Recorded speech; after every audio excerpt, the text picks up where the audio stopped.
Hi, and welcome back to Thinks Out Loud. Mark Zuckerberg mentioned in Meta's earnings call yesterday that more than 50% of the content people see on Instagram is now recommended by AI. Meta also dropped its new AI assistant built with their Llama 3 model. At the same time, Meta and Google have announced new chips to help them improve the speed of their AI. Google and Microsoft have all introduced new models or new features to their AI tools. It can seem like there's a lot going on that's too much to keep up with. That's why I try to focus on foundational principles, the underlying thinking that will remain true no matter what happens in the day to day news. It's also why I hope you'll enjoy this repost of a prior episode that looks at picks, shovels, and the AI gold rush coming at you right now.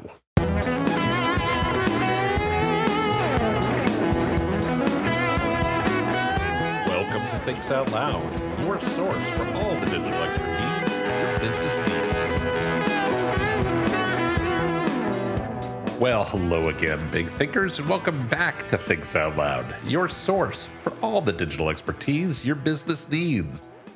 My name is Tim Peter. This is episode 414 of The Big Show. And thank you so much for tuning in. I really, really appreciate it. I think we've got a cool show for you today. I want to kick off by highlighting 4 news stories that tie into a larger point about the AI moment we're living through in marketing and sales and customer experience and why they're important for your business. But I'm going to start with the news stories. The first is that Google launched its Gemini Pro model version 1.5. And I'm going to talk about each of these in a little bit of detail in a second, but I'm just going to give you the headlines first. So Google dropped Gemini Pro 1.5. OpenAI launched its Sora video from text product. OpenAI might launch a search engine, it was reported the other day. And ChatGPT over the last 24 hours or so has lost its damned mind. It's been doing some really weird stuff. So I'm going to do these in order first.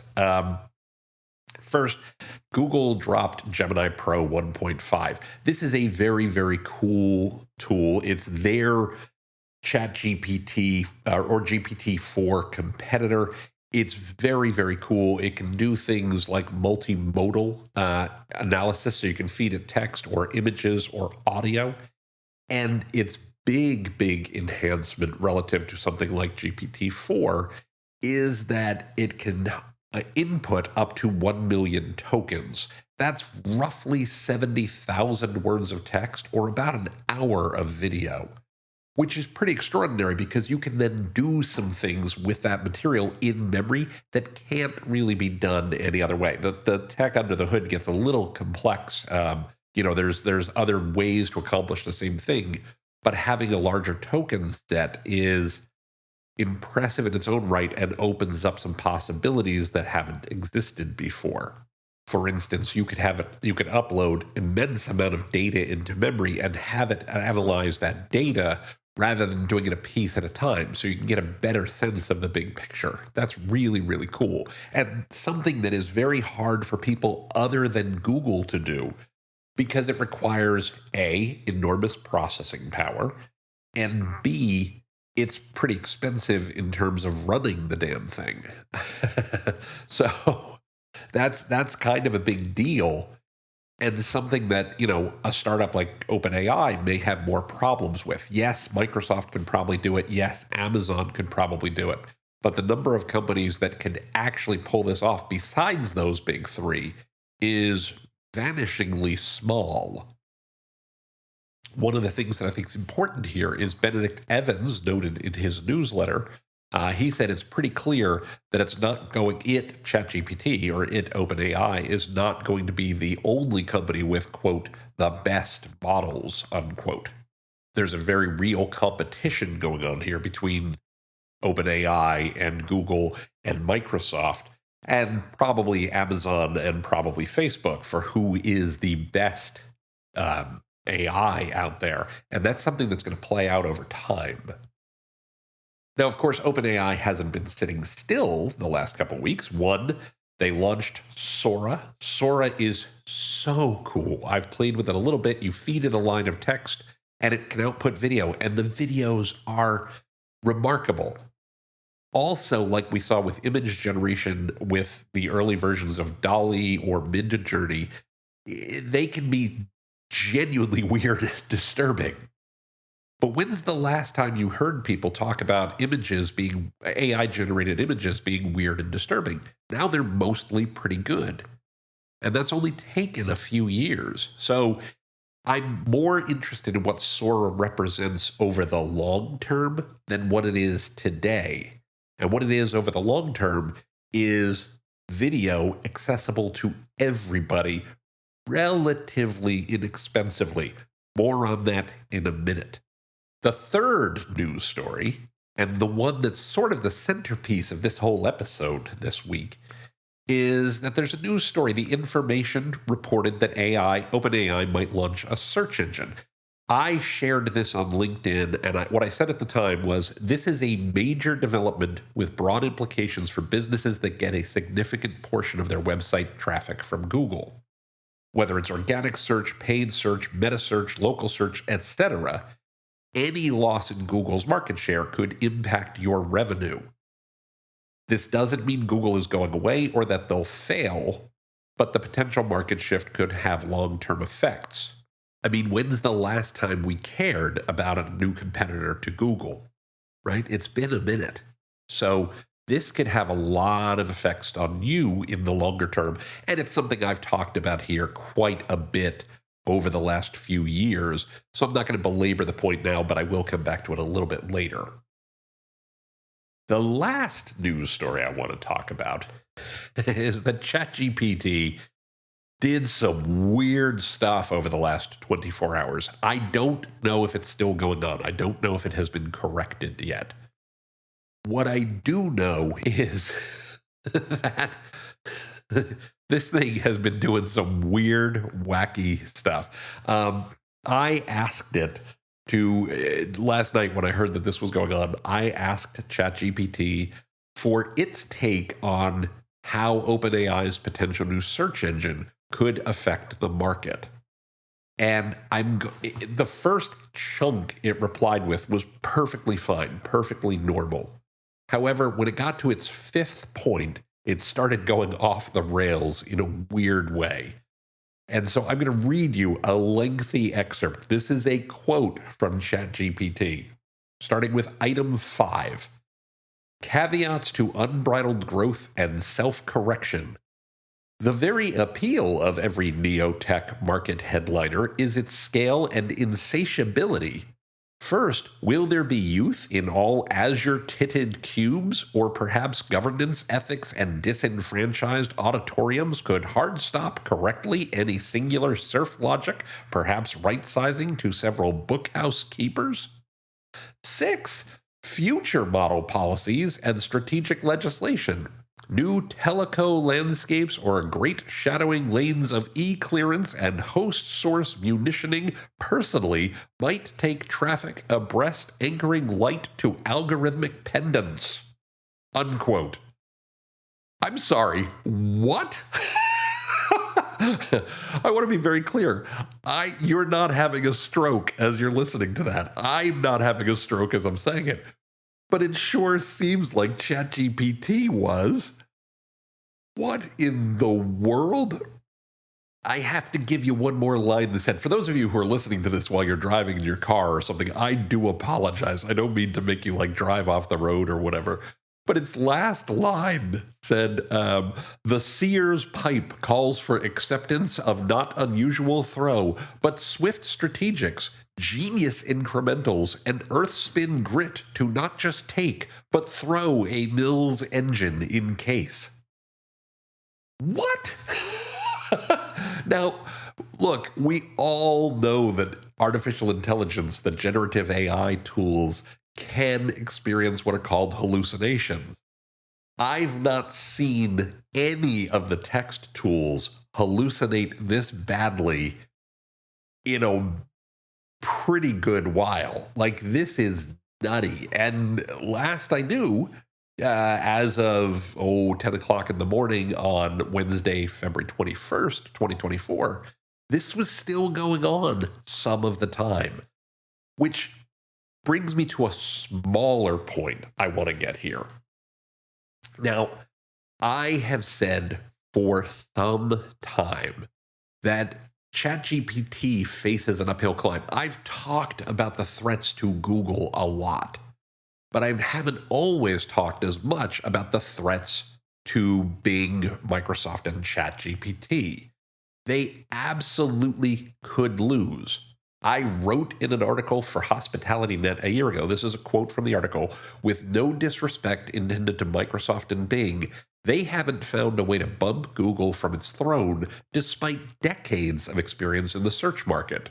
Cool technology alone does not equal a successful product. Microsoft and Bing could win, but I'll believe they've succeeded this time when, they succeed. End of quote. Right? It's not like Microsoft is new at challenging Google. They just have never managed to beat them.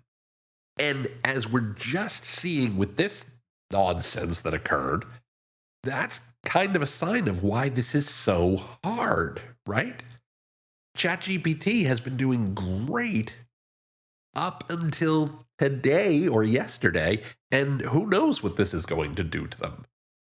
My very, very good friend Mike Moran and I have been having an email debate / discussion over the last couple of days, and he very, very, very intelligently points out that Google is wise to move cautiously here.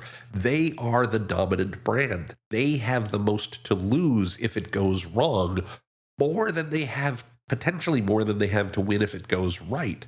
We certainly know people are motivated as much by fear, if not more so than they are by upsides. So it's understandable that they would be cautious.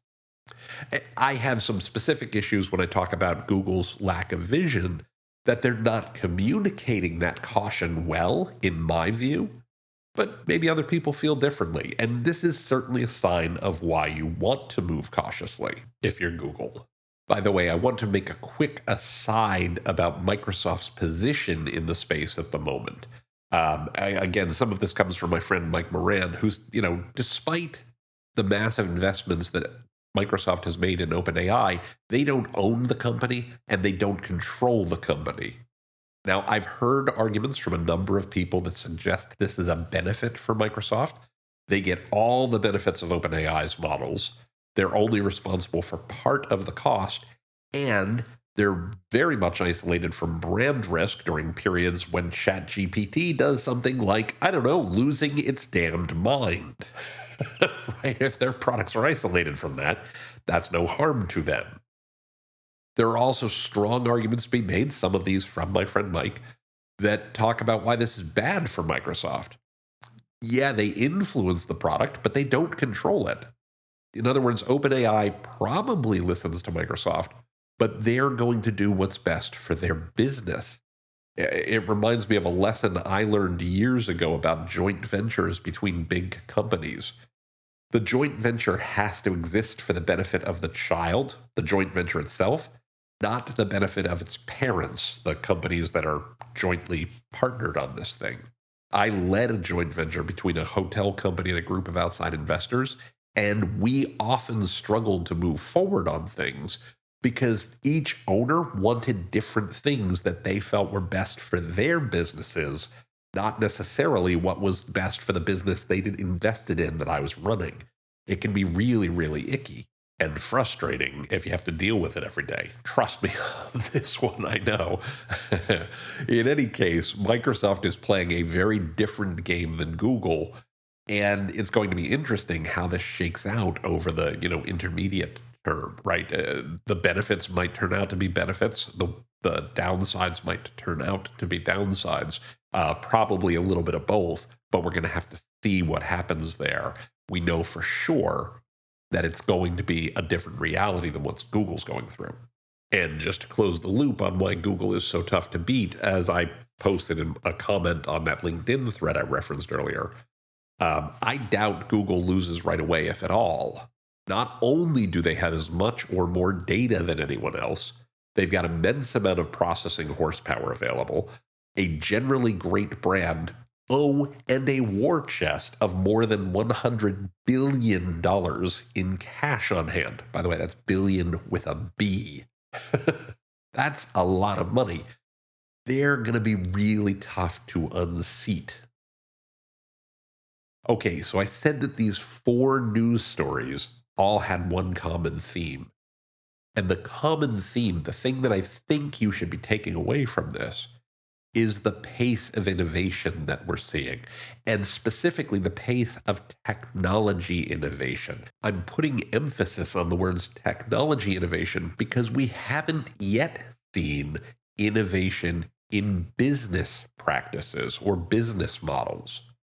To me, when I look at what we're seeing right now, it looks a bit like the dot-com boom all over again. It's really hard to know where we are in big picture terms because everything is changing so fast. And I'd equate where we are at the moment to the internet maybe in 1997 or 1998. There's lots of cool technology. There's some cool products. And really only a handful of businesses, if that, that make any sense yet. Again, I refer to my point about Bing not yet beating Google. They've got good tech, but we're not sure if it's a good product yet. ChatGPT is good tech. We're not sure if it's a good product yet. Google is taking a deliberate pace with its product. I don't know what it's doing in terms of its tech. When I talk about their lack of vision, part of this is articulated vision. It's what are they saying out loud?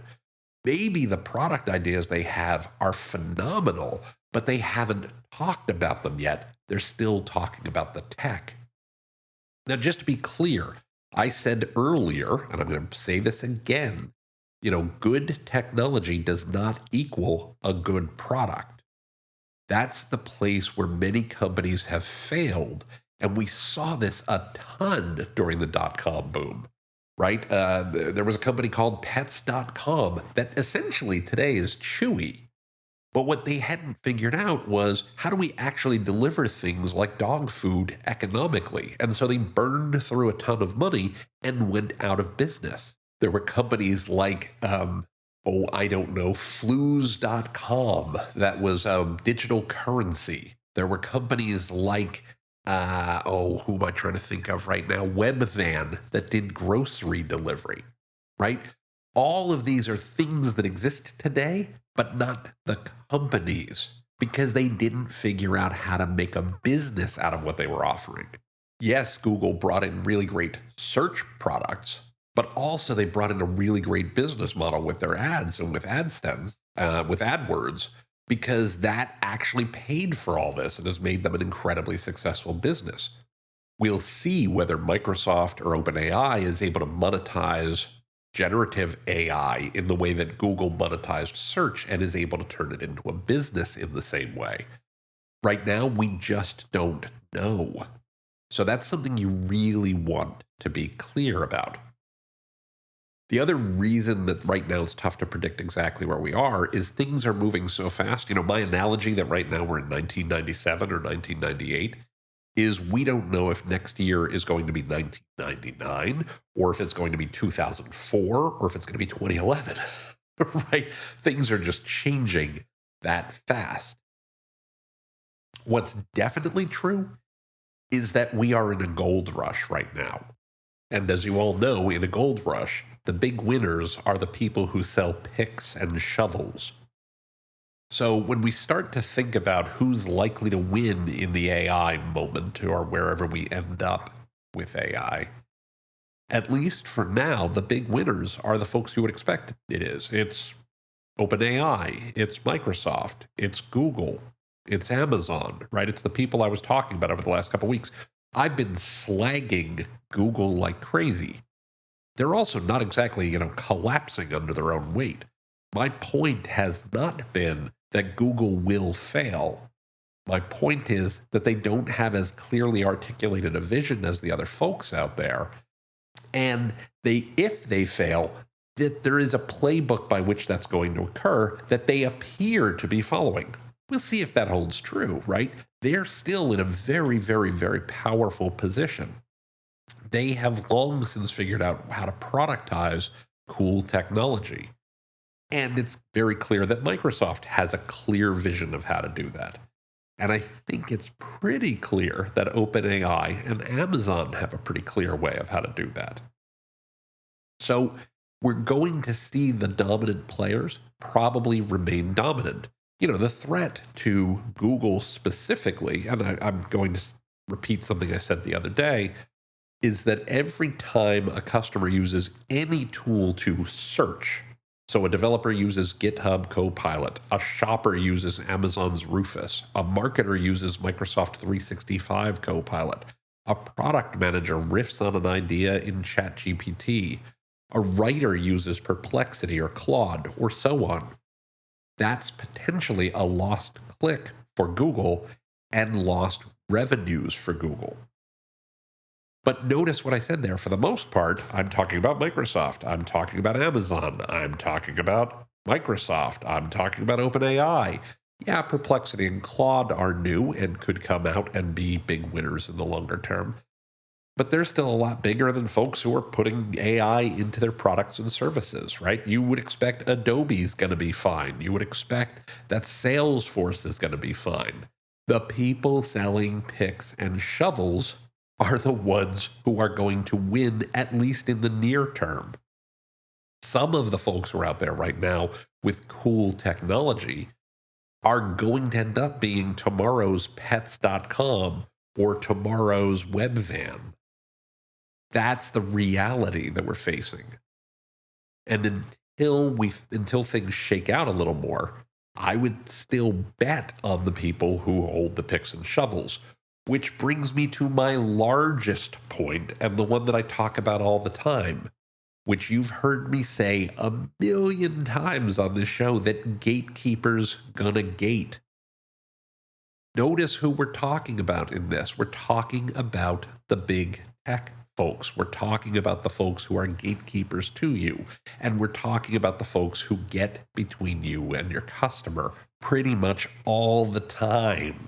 And if you're not thinking about how do I connect with my customer beyond the gatekeepers, beyond big tech, you're setting yourself up for a lot of trouble. I've given a scenario a number of times on various episodes of the show where I talked about Google losing just a handful of points of market share.